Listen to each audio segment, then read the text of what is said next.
Hello dear students, last के video में class 9 के वीडियो में हमने सीखा था एग्जांपल्स ऑफ प्रैक्टिस सेट 3.3। अब हम आज इस वीडियो में कुछ इंपॉर्टेंट और जो शॉर्ट थ्योरम्स है लेकिन इंपॉर्टेंट है वो सीखने वाले हैं। तो आइए स्टार्ट करते हैं परपेंडिकुलर बाइसेक्टर थ्योरम पार्ट 1 से।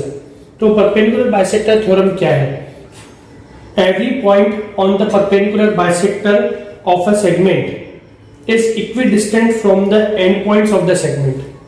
Every point, her point on the perpendicular bisector of a segment, एक segment का जो perpendicular bisector है उस पे कोई भी जो point है it is equidistant, वो equal distance पे है from the endpoints of the segment. उस segment का जो segment के जो end points हैं उनसे वो point equidistant है, ये prove करना है। तो जैसे ये डायग्राम है, इसमें सेगमेंट AB गिवन है और AB सेगमेंट की लाइन L परपेंडिकुलर बाइसेक्टर है। Line L is the perpendicular bisector of segment AB। Perpendicular bisector means what? Perpendicular means making an angle of 90 degree at the intersection point, और bisector है इसलिए segment AM और segment MB क्या है? Equal है। तो perpendicular भी है और बाइसेक्टर भी है। और उस लाइन पे now there is a point P on line L। इस लाइन L पे एक पॉइंट है P।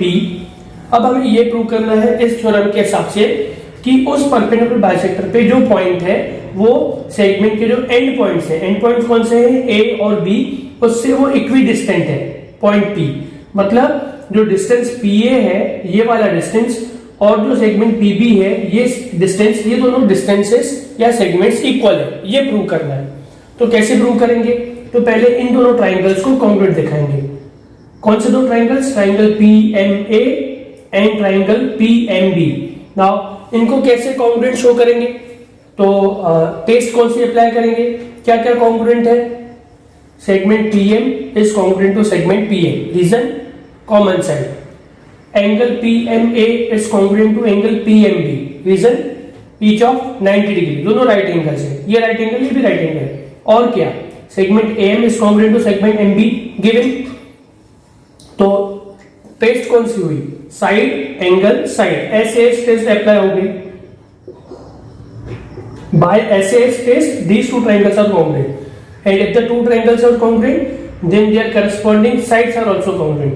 Therefore segment PA is congruent to segment PB. Reason लिखेंगे CSCT. So in this way we have proved that these two distances are segments are equal. तो हमने क्या समझा कि एक सेगमेंट की जो परपेंडिकुलर बाइसेक्टर लाइन है, परपेंडिकुलर बाइसेक्टर है, उस पे कहीं पे भी पॉइंट होगा। यहाँ पे पॉइंट है तो वो पॉइंट P इक्वल डिस्टेंस पे।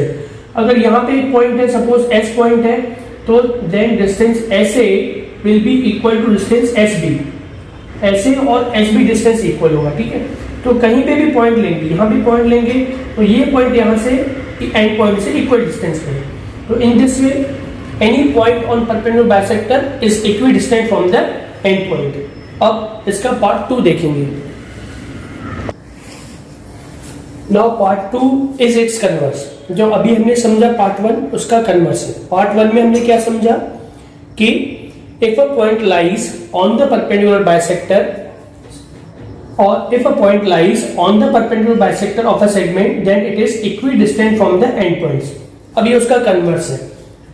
if any point is equidistant from the endpoints of a segment, एक सेगमेंट है और उसके जो एंड पॉइंट्स है वहां से एक पॉइंट इक्विडिस्टेंट है। पहले हमने प्रूव किया कि वो पॉइंट इक्विडिस्टेंट है, ऐसा प्रूव करो। अब गिवन है कि अगर एक पॉइंट एंड पॉइंट से इक्विडिस्टेंट है देन यहां से प्रूव करना है then it lies on the perpendicular bisector of the segment. तो वो पॉइंट कहां पे लाई करेगा? It lies on the perpendicular bisector of the segment. तो हमें ये प्रूव करना है कि जो पॉइंट अब यहां पे गिवन है कि point P is equidistant from the end points A and B, means segment PA is equal to segment PB। ये गिवन है, इक्विडिस्टेंट है। प्रूव करना है कि वो पॉइंट इस सेगमेंट के परपेंडिकुलर बाइसेक्टर पे है, यानी हमें ये प्रूव करना है कि point L is perpendicular bisector of the segment AB। Prove करना है। परपेंडिकुलर बाइसेक्टर प्रूव करना है मतलब बाइसेक्टर भी होना चाहिए और परपेंडिकुलर भी होना चाहिए। इसके लिए हम एक कंस्ट्रक्शन करते हैं। कंस्ट्रक्शन तो गिवन हो गया, टू प्रूव हो गया। कंस्ट्रक्शन करोगे कि take a point M which is mid point of segment AB। तो मिड पॉइंट उसका लेना है और उसको नेम देना है M। Take a point M which is mid point of segment AB। तो ये हमने कंस्ट्रक्शन किया है, तो therefore AM is equals to MB। और प्रूव क्या करना है, आपको मालूम है कि परपेंडिकुलर बाइसेक्टर प्रूव करना है। तो फिर से दो ट्राइंगल्स देखिए, ट्राइंगल PMA और ट्राइंगल PMB, दोनों को कॉन्ग्रुएंट प्रूव करना है। कैसे प्रूव करोगे कॉन्ग्रुएंट, कौन सी टेस्ट अप्लाई होगी? Again PM is the common side, PA is congruent to PB given and AM is congruent to MB. Reason, construction. Therefore these two triangles are congruent by which test? तो these two triangles are congruent by SAS test. और अगर दो triangles congruent है तो therefore angle PMA is congruent to angle PMB. ये angle और ये angle क्या है, congruent है। रीजन क्या लिखेंगे, CACT। ठीक है, अब सेगमेंट AM और सेगमेंट MB कॉन्ग्रुएंट है, तो therefore line L is the bisector. ये तो कंस्ट्रक्शन में से ही हमने प्रूव हो गया कि line L is the bisector of segment AB। अब ये प्रूव करना है कि वो परपेंडिकुलर है, तो angle PMA is congruent to angle PMB, CACT। Angle PMA is congruent to angle PMB, ठीक है, CACT। अब ये दोनों कॉन्ग्रुएंट है, लेकिन उन दोनों का सम कितना? What is the sum of angle PMA and angle PMB? तो their sum is 180 degree. What is the reason? These are angles in a linear pair, a linear pair of angles. This is the reason, a linear pair of angles. अब इनका सम 180 है, लेकिन वो दोनों congruent भी हैं, तो हम रिपीट कर सकते हैं। PM instead of PMB we can take PMA, या PMA के बदले PMB ले सकते हैं क्योंकि दोनों इक्वल है। तो देयरफॉर एंगल PMA और instead of PMB we are again taking PMA। Angle PMA equals to 180 degree.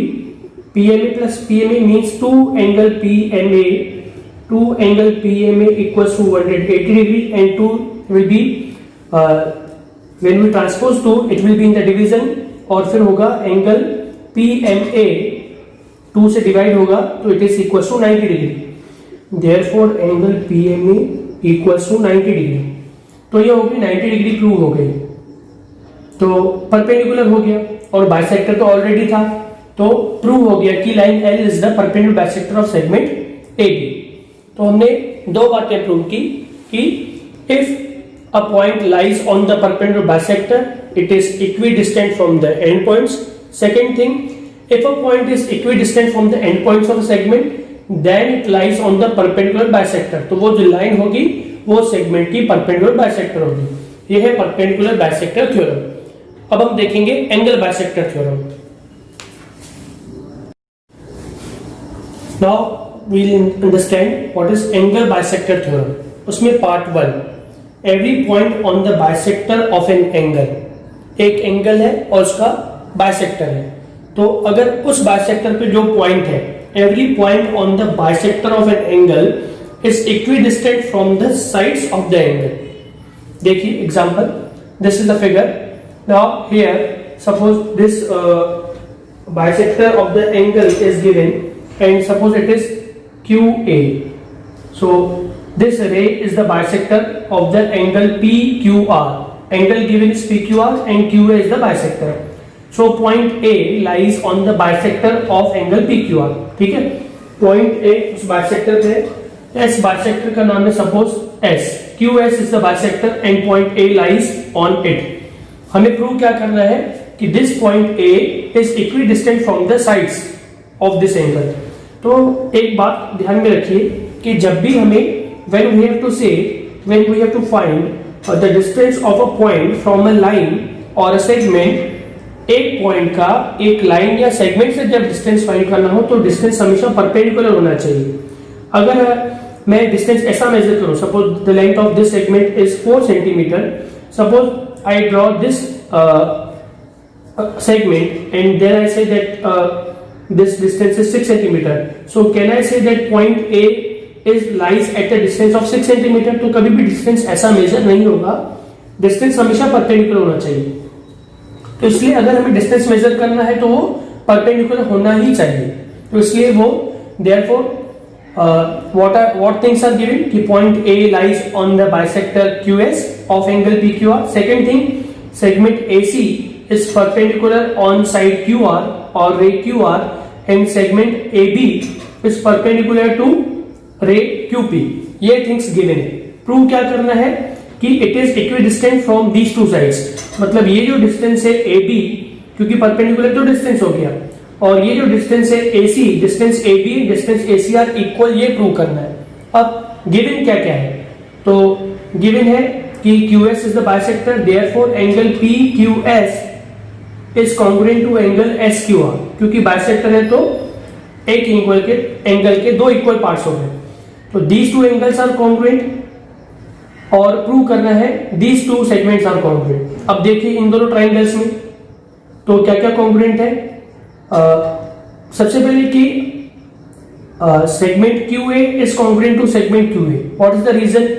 In both these triangles, QA is the common side, therefore it is congruent. Second, angle PQS, that is angle BQA. ठीक है, angle PQS that is angle, एक ही बात है, PQS बोलो या BQA बोलो, that is angle BQA is congruent to angle, which angle? Angle SQR, that is angle SQR को बोल सकते हैं AQC, that is angle AQC. तो ये दोनों एंगल्स कॉन्ग्रुएंट है because this is the bisector. और angle ABQ is congruent to angle ACQ each of 90 degree, right, क्योंकि गिवन है परपेंडिकुलर है. तो by which test are these two triangles congruent? कौन सी टेस्ट हुई? टेस्ट हुई SAA और we can also call it AAS. दोनों नाम सही है. तो SAA टेस्ट और AAS test. By these two triangles are congruent and therefore segment AB is congruent to segment AC. Reason we will write CSCT. ठीक है, तो इसलिए हमने ये प्रूव किया. In this way we have proved that the point which lies on the bisector of the given angle, it is equidistant from the sides of angles. अब इसका part second, angle bisector theorem का part second क्या है? Part second, any point equidistant from the sides of an angle. एक point जो angles के side से equidistant है, इक्वल डिस्टेंस पे है, is on the bisector of the angle, वो बाइसेक्टर पे है. पहले हमने क्या प्रूव किया कि जो point, the point which lies on the bisector of the angle is equidistant from the sides. अब ऐसा है कि the point which is equidistant from the sides, तो पॉइंट जो इक्विडिस्टेंट है, यानी कि यहां पे गिवन है कि segment AB is equal to segment AC. ये पॉइंट A यानी डिस्टेंस AB और डिस्टेंस AC इक्वल है. और हमें प्रूव करना है कि these two angles are congruent. Angle PQS is congruent to angle SQR. तब ये बाइसेक्टर प्रूव होगा. तो दोनों एंगल्स को इक्वल दिखाना है. तो can you tell me by which test these two triangles are congruent? Triangle BAQ and triangle CAQ.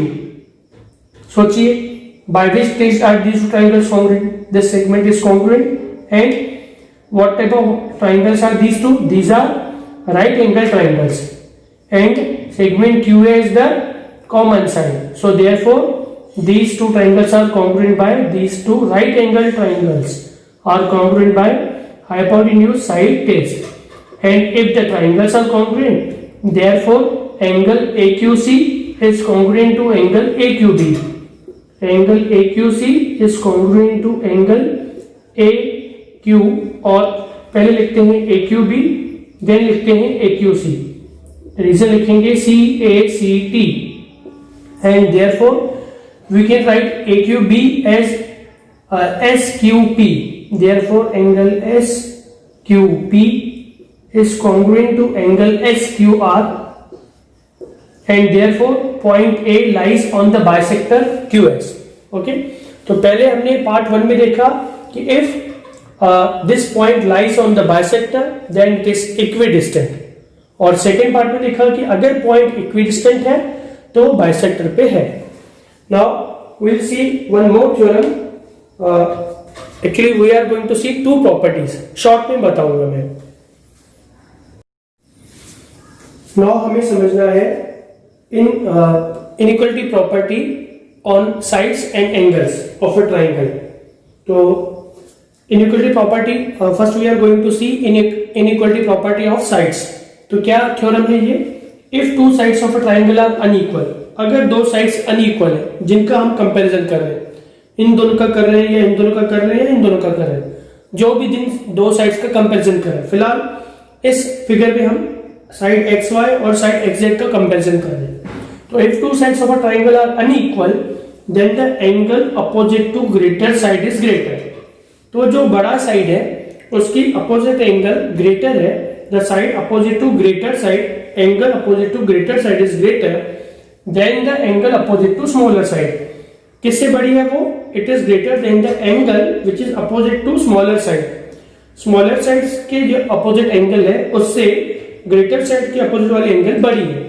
तो given side x z is greater than side x y, और हमें प्रूव करना है कि इस साइड के opposite angle x Y z, we have to prove that angle xyz is greater than angle xzy। angle xzy construction करेंगे। यहाँ पे हम क्या करेंगे, यहाँ पे एक पॉइंट लेंगे, suppose we take a point P on side xz such that point P ऐसा लेना है कि such that segment xy is congruent to segment xp। ऐसा पॉइंट लेना है कि दोनों सेगमेंट्स इक्वल हो, then join segment yp, draw segment yp। Okay, अब ये हो गया कंस्ट्रक्शन जो मैंने लिखा कि take a point P on side xz such that xy is congruent to xp। Proof. अब हमें प्रूफ आपको याद रखना है कि हमें एंगल xyz ग्रेटर दिखानी है एंगल xzy से।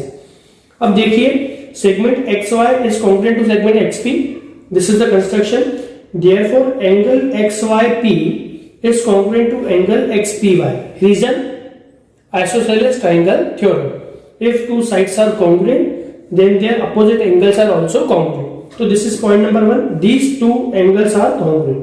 ठीक है, अब एंगल XPY, ये एंगल ट्राइंगल PYZ के रिलेशन में क्या एंगल है?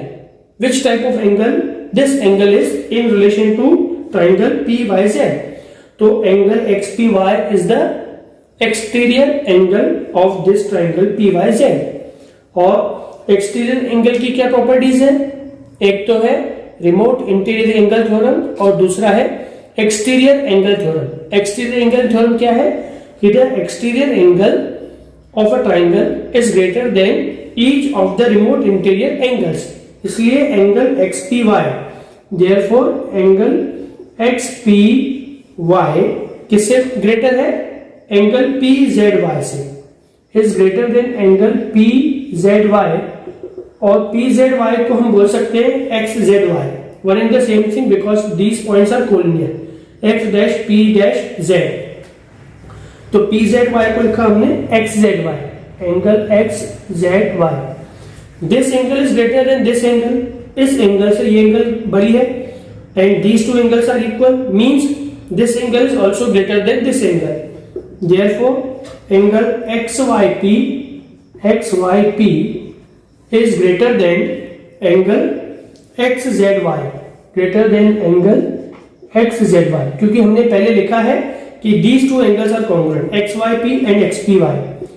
Angle XYP is congruent to angle XPY, आपको रीजन बताया था isosceles triangle theorem, isosceles triangle theorem. तो this angle is greater than this. अब अगर angle XYP is greater than angle XZY, then अब मैं क्या करता हूं, XYP तो बड़ी है, इसमें और एक एंगल में ऐड करता हूं, एंगल XYP में एंगल में PYZ भी प्लस करता हूं, तो angle XYP plus angle PYZ। अब जब ये सिंगल एंगल इस एंगल से बड़ी है और उसमें और कोई मैं और भी एंगल ऐड कर रहा हूं, तो वो तो नेचुरल उनका सम उस एंगल से ग्रेटर ही होगा, कि अभी दो एंगल्स हो गई, x Y P plus P Y Z is greater than angle x Z y. तो ये क्यों? Because if a is greater than b and c is a positive number, then a plus c is also greater than b, है ना। जैसे कि if I से कि 7 is greater then 5 और उसमें मैं एक पॉजिटिव नंबर ऐड करता हूं 7 प्लस 2, तो 9 जो होगा 9 तो और बड़ा हो गया 5 से, तो इसलिए दो एंगल का सम और बड़ा हो गया उस एंगल से, और इन दोनों एंगल का सम क्या है? X Y P plus P Y Z, इन ये दोनों एंगल्स मिलके बनी angle x Y Z. Therefore angle x Y Z is greater than angle x Z Y. यहां पे लिखना है एंगल एडिशन पोस्टुलेट, क्योंकि इन दोनों के सम से बनी है। तो ये तो हमें प्रूव करना था कि angle x Y Z is greater than angle x Z y. तो ये बात थ्योरम प्रूव हो गया कि अगर एक ट्राइंगल में दो साइड्स अनइक्वल है, एक साइड छोटा है दूसरा साइड बड़ा है, तो जो बड़ा साइड है, जो ग्रेटर साइड है, उसकी opposite angle it will be greater than किस एंगल से? जो स्मॉलर साइड है उसकी अपोजिट एंगल से ये वाली एंगल बड़ी होगी। छोटे साइड की अपोजिट एंगल छोटी, बड़े साइड की अपोजिट एंगल बड़ी। ओके।